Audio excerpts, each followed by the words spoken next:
อดอยู่เนาะบ่รอดเลยคันเป็นอีกบัดนี้แล้วโลอืดมใครอยู่เอาวางหายาว่าหยังบ่ว่าหยังต้องห่อต้องปั้น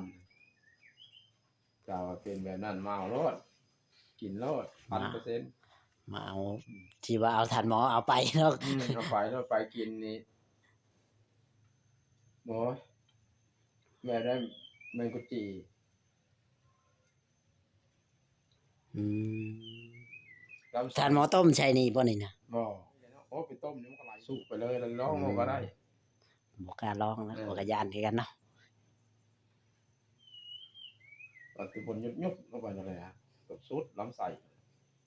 อย่า เจ้ากินหมดเลยเนาะคันบ่หมดคือใครอยู่เด้ย เออ มันเหลือน้อยเดียวไว้ให้เจ้าซื้อ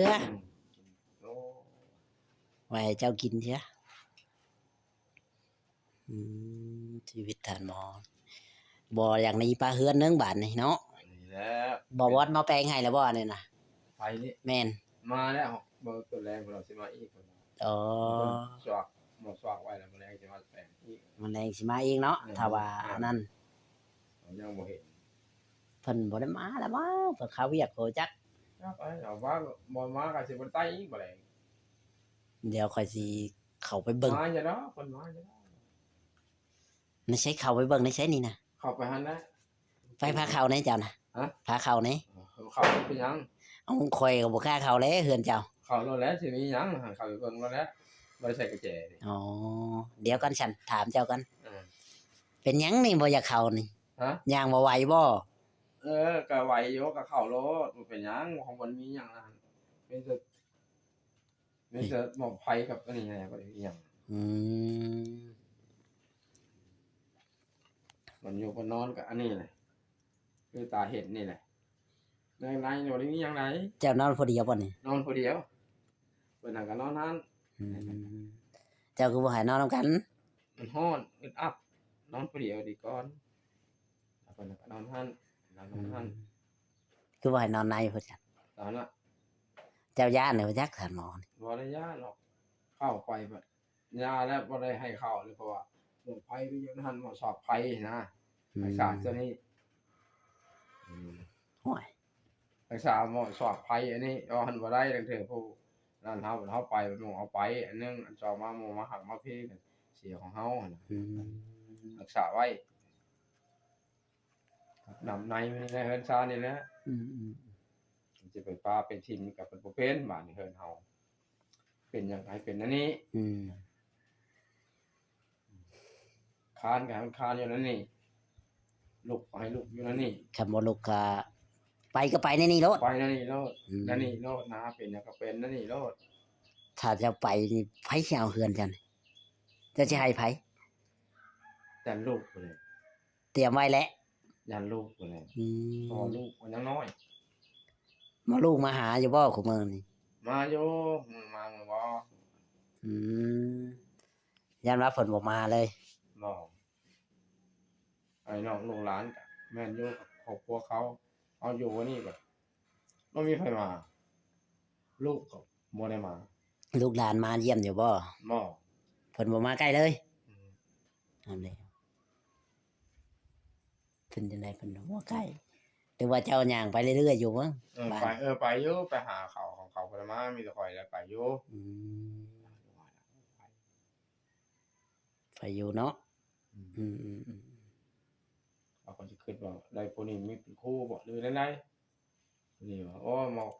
อยู่นำแน่ท่านหมอเอ้ยว่ะ อืม คือว่าสภาพการมันก็พ่อแม่ก็บ่มี อืม ไอ้น้องก็บ่มีซ้ำบ่มีนะกินข้าวกินน้ำยากนอนก็ยากมันก็ดิ อืม ก็มาอยู่นี่ก็มาแล้วบ่ตีบ่ทานเฮาก็มีหยังก็กินไปนั่นแหละก็คิดว่าข่อยนี่เป็นแบบนี้ตะกี้นะ อืม แล้วมันล่มแล้วอันนี้สิว่าล่มซ้ำล่มแล้วนี่ อืม แล้วสอดเสือต่อแล้วบ่มีไผบ่มีบ่เพิ่นหมดอิงมันก็ดิ อืม สิเพิ่งไผสิอิงไผบาดนี้ไปอยู่ไผเขาก็บ่อยู่ อืม มาขออยู่นี่อยู่ก็อยู่แล้วเฮ็ดได้ล่ะ ท่านหมอเลยให้อยู่เนาะ อยู่เป็นบ่ตีบ่ทานข้าวหุงก็กิน แกงก็กิน บ่มีข้าวก็บ่กินเนาะ บ่กินเท่านั้นแหละเฮาก็ พากันอด จำเป็นเฮ็ดได้เฮาก็บ่มีคือกันค่ะทุกคนเราบ่มีอยู่ไป เดี๋ยวเราปฏิบัติทานเลย อืม แต่อยู่ อยู่ไปเนาะถ้าบ่ที่บ่ทานคัน คือ นั้น ชี น่ะ วิตเฮาก็คือกันกับมันนั่นแหละ พอแต่ชำนี้ เพราะแต่สามี คันว่า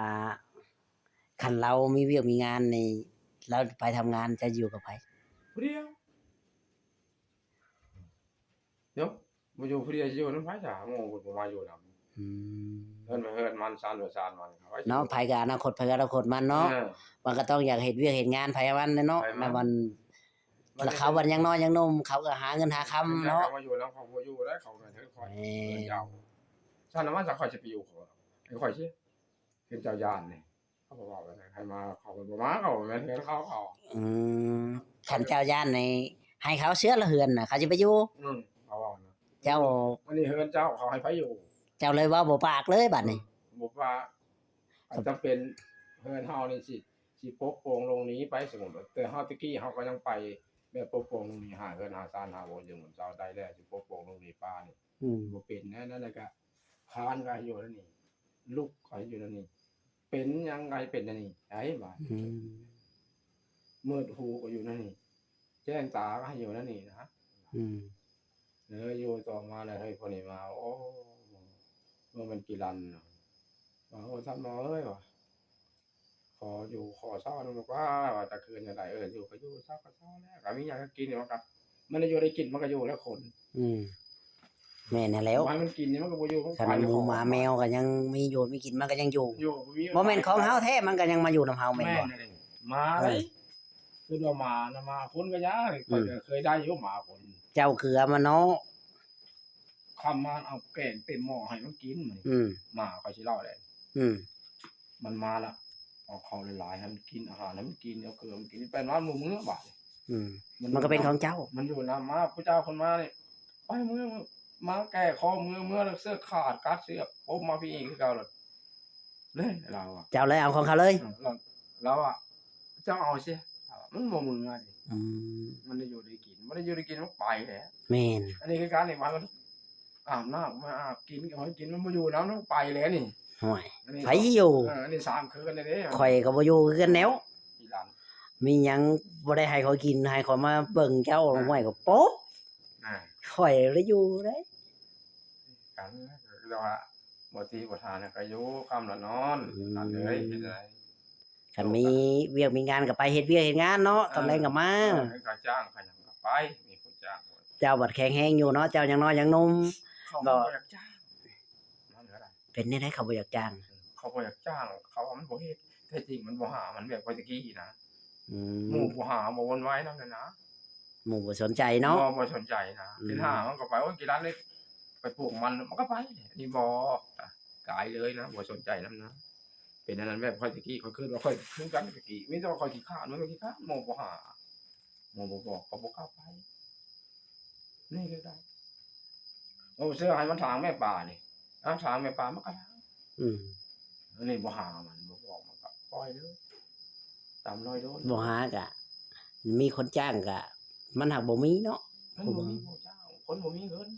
คุมือคนก็บ่ค่อยมีเงินคือว่าเฮ็ดเองส่วนหลายกัน เองนั่นแหละ มันจักสิเอาเงินมาใช้จ้างหมู่ก็ได้ มีบ่จ้า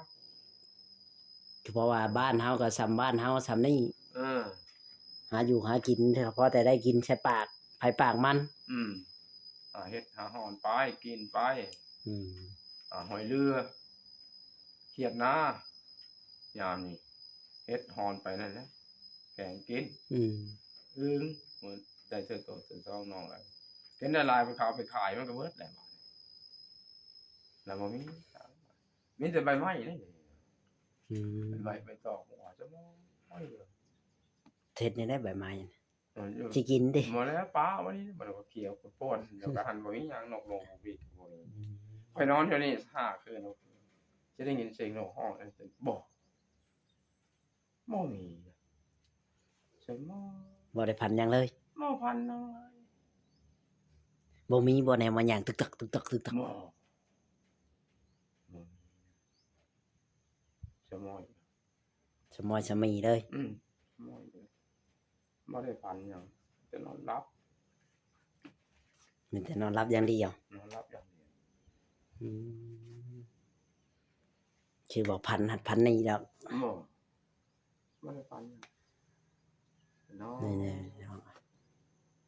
ลองเบิ่งแล้วเนาะไผนี่ว่าสิเป็นจังได๋ โดย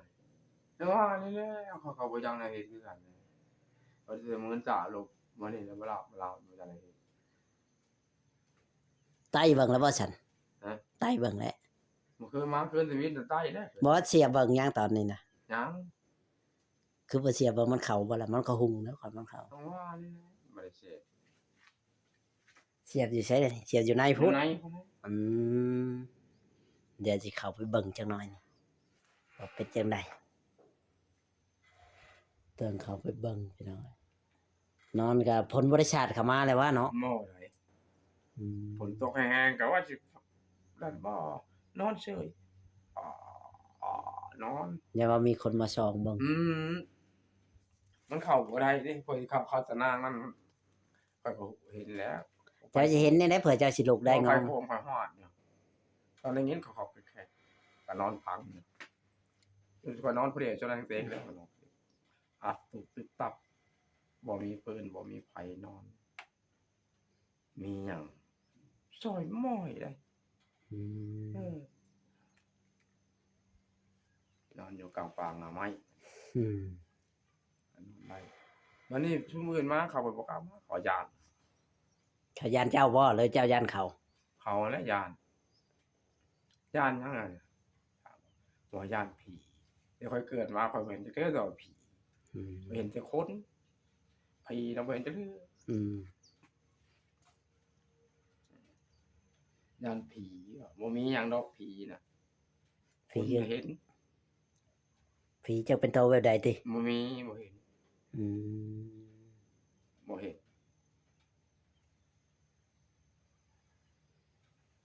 แต่เกิดมานี่ก็อายุ4-50เนี่ยบ่พบบ่เห็นเลยอืม ติ ถามว่าแต่ละคนไผเห็นบ่มี แม่น ถามเบิ่งว่าเห็นเงานั่นในตัวกันทั้งหมด ตัวกันทั้งเป็น ตัว ท่านหมอก็ตัวข่อยก็จักนี่ อ๋อตัว เอาเลย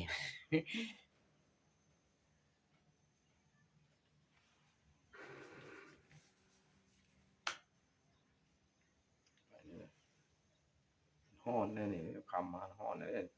ครับมาแล้วฮอนมันเอาผล เอาผลเลยอาบ ผล น้ำ มันสิตก อาบแล้วก็ฮ้อนอาบแล้วก็ฮ้อนก็ใครได้มีน้ำอาบ ใครก็บ่มีน้ำอาบติ ใครมีน้ำอาบ อืม มันฮ้อนแล้วน้ำมอดเลยโอ้ยแล้วก็เย็นมี อัน ใคร น่ะ บ่มีน้ำเลยก็ป้า ระหว่างน้ำกับไผเจะสิเลือกเอาตัวใด ก็อยากพร้อมๆกันนั่นแหละ FC บอกว่าท่านหมอเมื่อก่อนน่ะบ่มีไผเรายังอยู่ได้คุมื้อแล้วบ่มีไผเราคือเป็นหยังเราคืออยู่บ่ได้เพิ่นถาม มันฮ้อน มันฮ้อน ฮ้อนว่างั้นบ่ฮ้อนปานไหลนี่ฮ้อนว่าอ๋อแต่ว่ามื้อฮ้อนได้ แต่กี้เพิ่นว่าท่านหมอนี่อยู่ในตูมในอันนั้นยังอยู่ได้เด้ว่าเราบ่มีไผเราอยู่มืดเราอยู่ได้ในใดคุมื้อเราคือว่ามีเฮือนลำคือใหญ่อยู่บ่ได้ว่าฮ้อนเพิ่นคอมเมนต์มาถาม เออแล้วมันฮ้อนแห้งก็หาอาบน้ำอาบไหนเนาะไปนี่จะบ่หนีแล้ว อย่าหนีแล้วเนาะอย่าไปแล้ว บ่ไปใช่แล้วให้ไปจะบ่ไปแล้วได้ อย่าอยากขายแล้ว โอ้บ่คิดแล้ว บ่คิด บ่ได้เชื่อดอก เดี๋ยวว่าสิขาย ขายต่อว่าสิซื้อนี่ ยอมแล้วบ่มันสิ 10,000ซื้อคันขายนี่บ่ได้คือเขาแล้วติ บ่คิดบ่พันมันคลำคำแค่ อืม มีแต่ให้มันอยู่ดีมีแห้งฮักหน่อไม้บูชา อืม ปกปักรักษานำประตูขึ้นมาให้อยู่ส้มกินเย็น อืม คำคุณขึ้น อืม ปกปักรักษาบ่แย้ง บ่แย่งเนาะ เดี๋ยว สู่ชีวิตไป อยู่ไปอยู่ไป อยู่ไปมีหยังก็กินไป กินไป ท่านหมอเอาเชือกมาหยังนี่เขาให้เจ้าเอาเชือกมาอยู่บ่นี่ นี่นะเสือกนี้เสือกมัดอันนั้นน่ะมันเหลือแล้วมาไว้นี้ อย่าบอกว่าคิดคือเก่า อ๋อโอ้ยโตบ่ขึ้นแล้วขึ้น เดี๋ยวว่าตะกี้เขายังเสือกเสือก อืม ตะกี้เขาเสือกเจ้าว่า โดยขึ้นได้ เป็นหยังเจ้าเขายังเสือกบอกแหน่ มันสุด มันชุดว่า คันว่ามาในต่ำอยู่วันนี้ ต่ำอยู่ตัวความเก่ามาต่ำแล้วเฮานี่บ่แม่นชาติคน คนแต่บ่แม่นชาติคนเลย คนเนาะบ่คือหมูเนาะครับว่า อืม ไปเป็นจังพวกไปพูดจังเห็นไปเป็นจังพ่อ อืม จังเว้าได้ คนแต่บ่คือคนก็บ่คือห ค มู่ นเนาะบ่คือหมูไปอยู่แบบนี้นั่น ไปคือกันย่างคือกันมีตีนมีมือคือกัน จะมันย่างจะลุยไปจะเขาว่าขวัญ อืม ซิมกันเนี่ยมันก็ไปได้บ่จ้ะว่ามันก็จะรู้ได้ว่าเงยหน้าใส่หมองบ่ได้เห็นจังก็อ่อนน้อยว่าหั่นซ้ำนี้ละไปแล้วย่อยตามป่าแหนมอยู่ได้ไปตามป่าอย่างพบคนอยากเข้าแหนมไปตามทางก็แหนมอยู่ก็เห็นคนเราไปดิ อืม มันมีคนเราไปก็แล้วฮอดทางใต้ก็เหลียวหาคนมีก็ต้องแจ๊กไปกันนั่นเองมาแจกกินข้าวแล้วก็มาไปใช้ ตายทินซื่อๆเนาะ อดนะก็แม่นว่าอดโอ้ย บ่รอดเด้ มาแล้ว แล้วตั้งแต่มื้อนี้ มีแต่เจ้าหันแหล้วบอกบอสบอกอุลี่บอกจอยมาให้กำลังใจสู้เป็นบ่มีผู้ให้กำลังใจ ไปแต่หึง แล้วมันบ่ บ่มีฮอดชื่อท่านหมอติ บ่เข้าบ่ออกบ่เข้าบ่ออกแล้วเบิ่งโมดเบิ่งโลกเบิ่งใบหมอกใบไม้คือใบเดียวเป็นเรียกบางคนคือน้อยๆคือหอมกิดก้อมเขาเป็นแล้วบางอัน